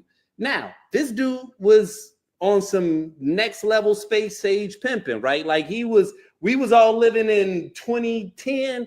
He was clearly in like 2050. And so I appreciated his mindset, and he had his own, to be clear. Like this wasn't some dude that was sleeping on somebody's couch that was looking for a woman to pay his bills. Like, nah, he had his own, but he was assessing these things because what he recognized as a businessman was that everything has a cost, right? And so I did appreciate that his mind was evolved like that, but most men in this space are not evolved, right? And I'm not saying that means that women need to take a step back, but I'm saying that to say that the options that you have, or if your expectations is for a man to place the same amount of value on your earning potential as you see, that's not necessarily the case, right? And so I'm not saying that you can't have what you want, but I'm saying that to just feel like you can choose. No, you can choose who you don't want, but it doesn't necessarily mean that you can obtain what you do want. You know what I'm saying? And I think that has to do with how we perceive or what we perceive as value. You know what I'm saying? And I do think that we will continue to grow where other people can understand the value of a woman that is a high earner, the value of a woman that's intelligent, right? But I also push that back on women to say, once a man understands and appreciates your value as a high earner or all these other things that you bring to the table, you have to honestly be willing to bring that to the table, right? You can't be this high earner, but still have the expectation that I'm gonna find a man that's gonna pay for 100%, right? And that's where when we get into these conversations about 50-50, everybody gets their feathers ruffled, but it's like you went through all of this pressure and all of this stress to earn high so that you can find a guy that pays for everything. Like if that's an asset, you're supposed to use your assets. So that's what always blows me, is that people that are high earners still have this expectation that I'm going to earn high, but I'm still going to expect to find a man that pays for everything. And anytime that this conversation gets broached, then all of a sudden we're ridiculed, like, oh, it's broke men, and it's that. No, it's not about being broke. It's the Khloe. It's the Khloe. And you're saying Khloe Kardashian effect. It's the Khloe Kardashian effect, right? It's the Khloe Kardashian effect, right? She keeps going after the guys, the basketball players, instead of going into a Walmart, finding a guy that's like 6'7", 6'8", stocking shelves, and say, man, he's handsome. And as you said, earning potential, right? I'm going to put some money into this guy, and he's going to be the next big thing, right? But instead, you keep chasing the guys that have all the women chasing them, right? And it's just you're going to lose that battle every time, unless you one of the coldest to ever do it, right? But if you're not, you got to know how to use your resources to be happy. You got to leverage. You have to leverage. You have to leverage what you have, right? So, Isaac, it's comments like the last one that you read that it's a very bold comment, right? You know, and I'm assuming, I could be wrong, but I'm assuming that was a young lady who felt very passionate about, you know, her financial standings, right? Like, oh, I make enough money to pick and choose who I want, right? But when I hear comments like that, I'm instantly triggered, right? Because now I'm saying that, I'm receiving that as masculine energy, right? Because when I think about a man, I'm thinking about a man taking care of a woman, right? Like, I believe that men take care of their women for the most part, right? The Bible tells us, not to get biblical here, but he who finds a wife finds a good thing. He who finds her, not her who finds him. So she's talking about she makes enough money to have who she wants. That's going to be her first mistake right there. She needs to sit back, fall back, play her part, and then allow this man to find her, seek and find her. And then that's where she's going to get what she truly desires, as opposed to, you know, landing all of her earning on her earning potentials or her financial status. To me, someone who has their own, that's not going to bowl well with me, right? And like Omar said, right, if you're looking for one of the coldest, you want to play your part, right? Play your part, right? That doesn't mean that you are subservient. It doesn't mean that you less than, but we all have a part to play. Play your part. Let me be the man who I am, who I was created to be, and you be the woman who you was created to be. And let's not cross those boundaries. Let's not cross those lines. That's what we're doing now. We're all over the place. Let's get back to, you know, let's find some balance here. Right, let's find some balance here. But it's statements like that young lady made that really triggers me. I ain't gonna sit here and lie to you. It really triggers me because that's some very masculine thing, right? Because Ray, men, you literally we're the providers. We are the providers. We take care of, you know, of our women, right? Like that's what we're supposed to do, man. Like it only took Ray an hour 32 minutes to get to his emotions. Hey, triggers, right? Triggers. So now I would say it's right. I don't know that young lady right there. This is not saying anything negative about her, but if I hear something like that from any young lady, that's a young lady that I'm going to run away from. That's all I'm saying. Okay, so that's interesting though, right? Like, and I guess I do get it. I definitely get it. And from your perspective, like you're saying, is it you feeling like when you hear something like that, that's something that you will run away from? Is it because in that moment you feel like I already know where this relationship is going to go, right? Like, or like what's going to be the foundation of how we interact? It's going to be a power struggle as opposed to us learning how to interact with one another. Yeah, it's not going to be a power struggle because I'm going to be out. So I'm not going to even stick around. So it's not going to be a power struggle. But when I hear something like that, I'm thinking, okay, is this going to be worth it, right? Like, what am I going to have to do? What am I going to have to give? What am I going to have to sacrifice, compromise in order to be with a person who's bold enough or who believes this, right? Who feels this way? Hey, I make enough money to get who I want. Well, we know that's not true. No, you don't. No, you don't. You may make a good living and everything, but you don't make enough to get, to have any man that you want, right? So for me, I'm questioning right then and there, is it worth it? Do I want to even entertain this type of situation? And for me, for the most part, I just don't feel that's just something that I don't know what got said that triggered the comment section, but like now they involved, right? Like somebody said, the other three are looking like the views and thoughts expressed or not. That's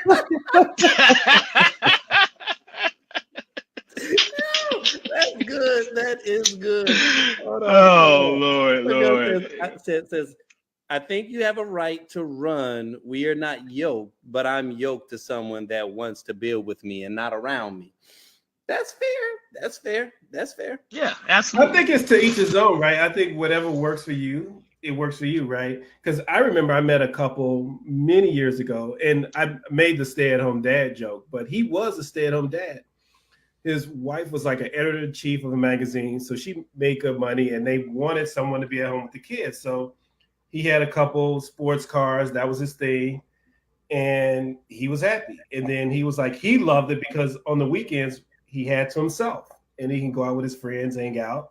So it's almost like he had the single life on the weekend where he can go and hang out with his boys and he had the cars and everything. And then during the week, he's with the kids, right? But also on the other end, one of my guys was dating or was trying to date this girl. And she asked him right off top how much disposable income he had for the year. And he was asking her what she meant by that. And she's like, well, you want to get serious about dating, you need to have at least $300,000 in disposable income for me to take care of myself, because that's what it costs to keep me looking like the Instagram model I am, right? And so this fool went home and crunched the numbers, and I think he came up around like 30K short. And he told her, hey, I'm like 30K short. And she's just like, yeah, that's not going to work. So when I say to each his own, right, like, because someone was giving her that, right? She understood what her value was in the marketplace. And like I said, to each his own. If it works for you, it works for you. If it doesn't, it doesn't, right? And then you move on. But at the end of the day, you need to be realistic too with yourself, right? And what your market value is at the end of the day in terms of managing your own expectations. So I'll just leave it there. It's a good idea. You leave it there. Listen. That's fair. That's very fair. I'll leave it there. Gentlemen, I thought this was a safe space right here. No, go ahead. Right. And look, you guys, I my goal wasn't to keep as much as I love y'all. Look, so what I'm gonna say is, I want to first and foremost, while I have you, and y'all can probably hear my son crying in the background, but while I have you all here, I want to first and foremost, man, thank you all profoundly. I cannot express enough how special having you guys on not only this platform, but just even having the opportunity to build with y'all. Like, I'm not bullshitting when I tell y'all this. Like, you all are three of the most important people in my world. You know what I'm saying? Like three best friends. And I got so many stories from you guys. I got so many stories that I could share about you guys. And like, even just the value that you add to me, you know what I'm saying? In terms of our relationships, individual relationships, and just, how we kind of key into one another, man. Like, you all are my tribe. I got an opportunity to have an online discussion and we talk about deep stuff on our one-on-ones, but, even inside of this emotional space, man, I got an opportunity to have a conversation that we might not characteristically have on a one-on-one basis. And I got an opportunity to have it online, which to me is wild. But the fact that not only each one of you all was like, yes, but showed up today. And we're talking about like 24-hour notice. There was something inside of me that knew that this would be special, and it means a lot to me. So I'm just sharing that. I'm openly expressing how much I value and love you guys, man, and just how much our relationship has impacted me, and how much of me is because of you all. All three of y'all are my brothers. I'm not even joking. This ain't a blood thing. Like, y'all are my brothers. And to have y'all up here, man, like, and having this conversation, that's not something that's characteristic. We could have been talking about sports. We could have been talking about the Drake Kendrick, battle or whatever. And we sitting here talking about some emotions, you know what I'm saying? But the fact that y'all showed up, bro, like, to me, this, beyond the content, the meaning behind it means so much to me. And so I just want to let y'all know, man, how much I appreciate y'all, how much I love y'all, and that this won't be the only time that I'm bringing one of y'all or y'all on, because y'all are the people that feed into me, and y'all are the type of people that I feel sometimes whose voice could add balance to the force, right? Because right now it's a bunch of lame cats. It's a bunch of, just people who don't have the kind of foundations and they don't do the work. And that's what I love about y'all. Y'all do the work, man. Like, every last one of y'all are ambitious. Y'all are working on y'all business. I'm not going to put y'all business out there, but y'all are doing major shit. And I appreciate that. But what I always appreciate about y'all is y'all continue to do the work. Y'all don't hang your hat and just be like, I'm perfect. Regardless of our big ages, we still are reading. We still are consuming information. We're still accepting feedback. We're still recognizing that we can grow. And that is why having you all on this discussion meant so much to me, because I feel, like I said in the onset, that you all, to me, are leaders amongst men. And a lot of times, and this is what people don't understand, a lot of times, what do they say? Those who can't teach, right? Because generally those who know, they too busy doing it. They too busy doing the work. They ain't got busy to sell you some training course or whatever, trying to hustle you. Y'all are the ones that's in the dirt, getting it done, grinding, building your empires.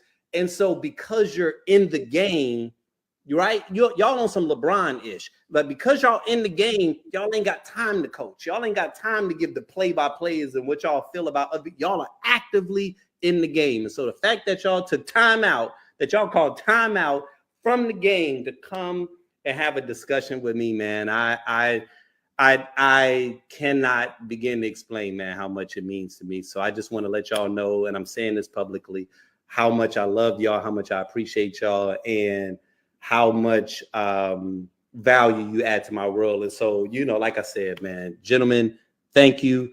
And we will have you on again.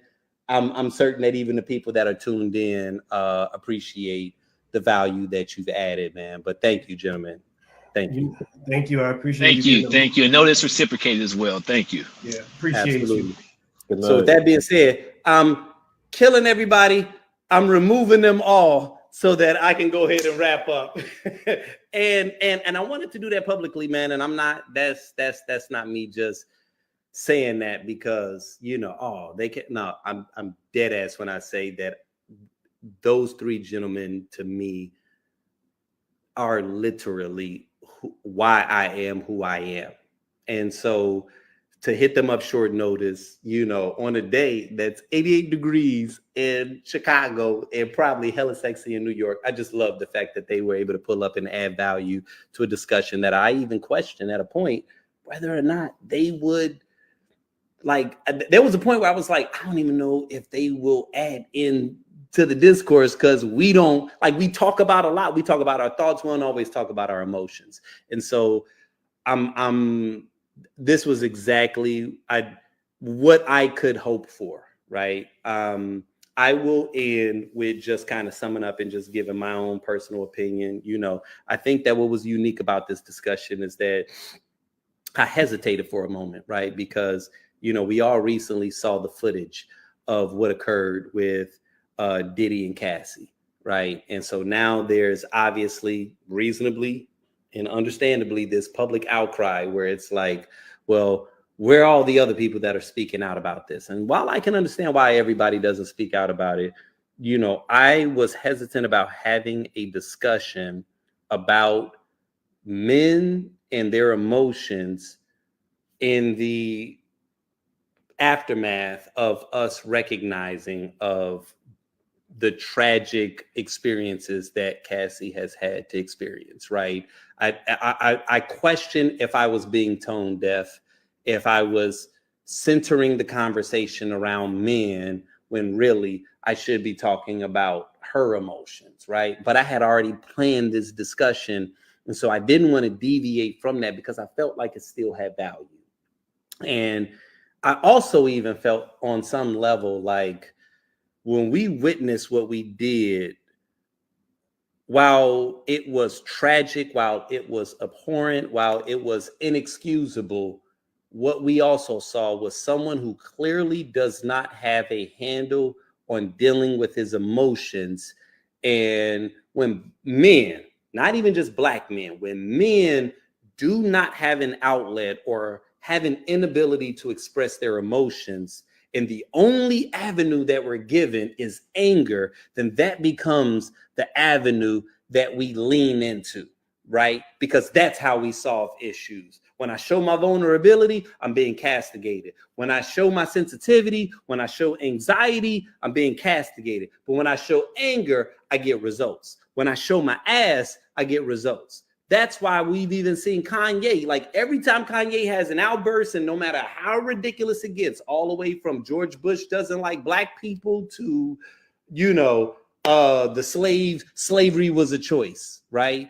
What we're seeing is someone who does not know how to express emotion, but understands outrage and anger and triggers, delivers results, right? And so I don't want to be in this space where that's the only tool that we get an opportunity to use in our tool chest. Because if we're really talking about moving beyond it, if we're really talking about growing and evolving, what we're talking about is men, and because I'm a Black man, specifically Black men, learning how to articulate, how to first understand, but then also articulate and deal with their emotions, right? And so I wanted to have this conversation, and I didn't want to place the spotlight on women, make it seem like where we are is because of you, especially Black women. You all have been the foundation. You all have been the centerpiece of the Black community, as far as I'm concerned, for our existence forever, and especially since we've been in America. So the value that you have added cannot be quantified.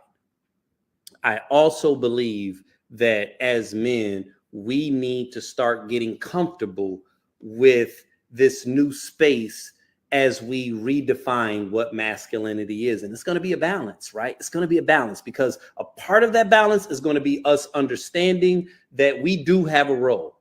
If you are a hetero male in this space, you do have a role, and you need to be able to add value in that space.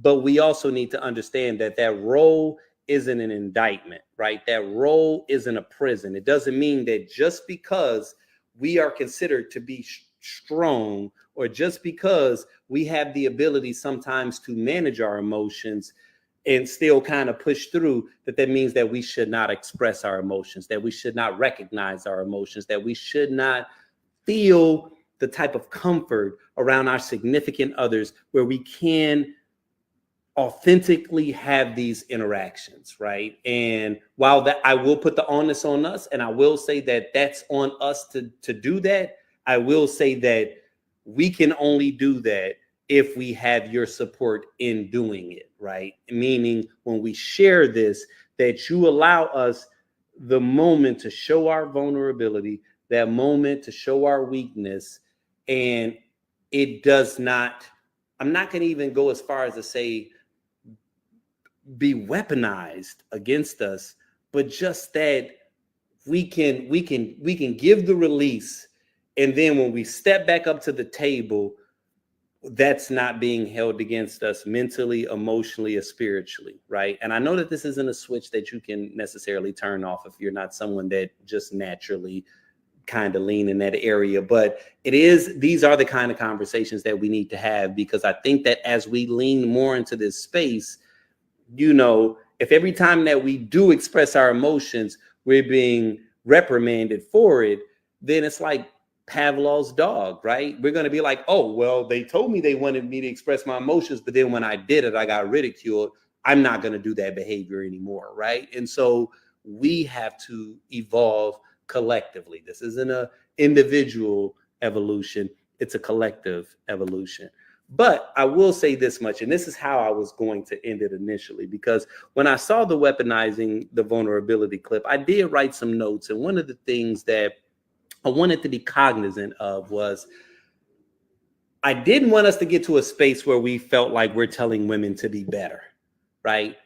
Oh man, a woman's role is that you need to be a nurturer and you need to figure out to be a better nurturer. I get that, but because I'm a man and because of the way that I view things, I'm going to always put the onus back on men. And I'm going to say, hey, if you are with a woman and you recognize that she is not listening to your emotions, what made you think she was a nurturer from the jump, right? Now, it's one thing if she was a bait and switch. It's one thing if she acted like she was going to be someone that was really keyed into your emotional space. And then all of a sudden, the moment that you shared your emotions, she weaponized them against you. But it's another thing if you went after an Instagram baddie, you went after someone that when you saw what she was posting on social media, when you thought about all your interactions, she never shared with you that she was a nurturer. And then all of a sudden, when you got into your emotional space, now all of a sudden you're frustrated because of the fact that you feel like she's not holding up some mantle of what I think being a woman is supposed to be. All right. Well, did she give you any indications that that's who she was from jump? Right? Because to me, it's not fair. It's not fair for you to go after the Instagram baddie, but secretly what you desire was someone that could speak to your emotional well-being. So all I'm getting at is, you know how they say when a person shows you who they are, believe them. We also need to understand that the criteria that we are using to evaluate the type of women that we see value in, we have to understand that in those weak moments, you got to allow them to be who they are. You got to allow them to be who they are. If the only thing that you got on your list, right? Because we talk about high value men, and, Kevin Samuels used to pull women up and ask, all right, how do you rate yourself on a scale from 1 to 10? You can't say 7. If you're looking for a 9 baddie, but part of your criteria isn't that she's a nurturer, isn't that she is going to listen to you and that she's, down for you, that she's a ride or die, that she can cater to your emotional needs, then don't all of a sudden expect this woman that has shown you who she was all of a sudden cannot cater to your emotional needs. It's not fair as a man to then jump in comments and act like, oh, I'll never do this again. All Black women are trash. Nah, because they're not. Maybe your selection process is trash. And I'm not the dude that's sitting here like, oh, I'm about to rake guys over the cold, because I don't know your personal experiences. But I know in my personal world, I've met a lot of incredible, amazing Black women. I just have. But I think that's a part of who I am, because I'm an incredible, amazing Black man. And the gentlemen that I had on this podcast are incredible, amazing Black men. So if the only thing that you are attracting is trash, then there is a point where you have to ask yourself, what is it that I'm valuing? Am I valuing the type of woman that is actually going to hold me down and add value in these spaces? It's not fair for you to marry or get with a woman who has shown you who she is and then get mad when she is who she's shown you she is, who she is. It just does not make sense, right? But I did think that this conversation will have value because of how we got nuanced. But I did want to make that message because I see the comments. I see the women that we are giving attention to, and the woman that made the comment in that particular, clip that I showed, this is an attractive woman, right? Is she someone that you would have naturally been attractive to, right? Because she was a slender woman, you know what I'm saying? Like, or was you looking for someone that had all the extra stuff, the BBLs? Because if that's what you're looking for, then I need you to understand that life is all about cause and effect, right? So if that is what you prioritize and you decide that that's where you draw the line, that that's what you're going to deal with. It's time for us to get off of this space. I'm not trying to victim blame, but we got to get off this space. We got to start learning how to accept accountability of the choices that we make. And this is on both sides, because women do the exact same thing, right? You know the things that you value. If it's not giving you results, they say insanity is making the same decision, or it, you know, is insanity is making the same decision and expecting different results, right? Like if you're not getting what it is that you're looking for, then you might need to change some ingredients in the recipe. So with that being said, man, I want to once again, man, just show a massive amount of love, man, to these gentlemen, man, that hopped on this podcast. Like, yo, like this means a lot to me, because like I said, y'all just have no idea how special they are to me, man. Like they really are my heart. They've been there.